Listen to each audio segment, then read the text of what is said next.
One day we were seated somewhere relaxing with friends when one of our friends came with a story so funny that everyone ended up laughing until they fell down.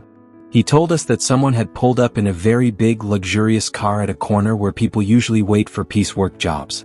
They saw it as a good opportunity because rich people usually don't negotiate prices much. So he approached the car and the window rolled down. There was a man inside. He greeted him and asked, "How may I be of service?" The man replied, "I have a small construction job for you." My friend asked, "What will I be constructing?" The man replied, "Enter the back seat. I will take you there and you will see." My friend said he felt it was risky to enter a stranger's car alone, so he decided to call another guy they usually waited for jobs with. He thought it would be safer if they were two, and they could also split whatever payment they got. The man agreed with no problem.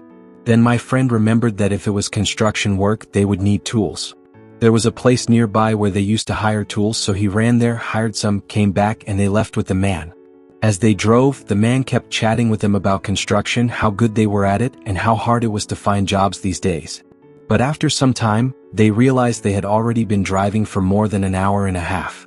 Worse still, after the first 30 minutes they had left the tarmac road and were now deep on rough roads. There were barely any homes nearby.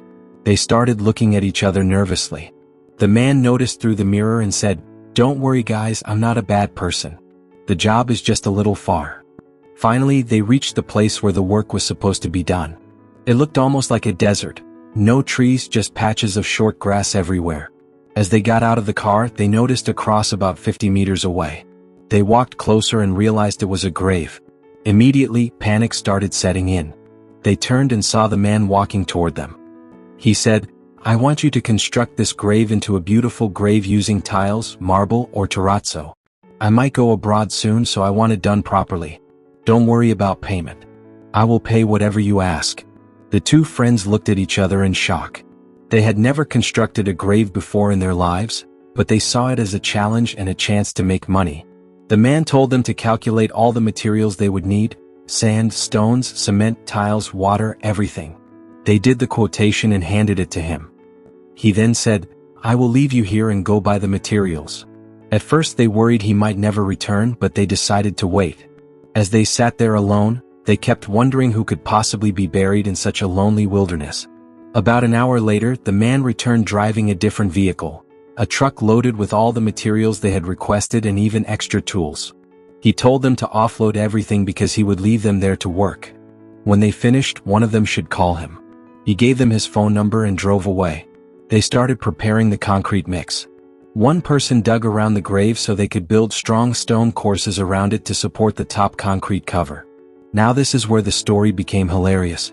My friend said that just as he was about to pour the concrete mixture around the grave, he suddenly heard someone cough. Everyone listening to the story became completely silent.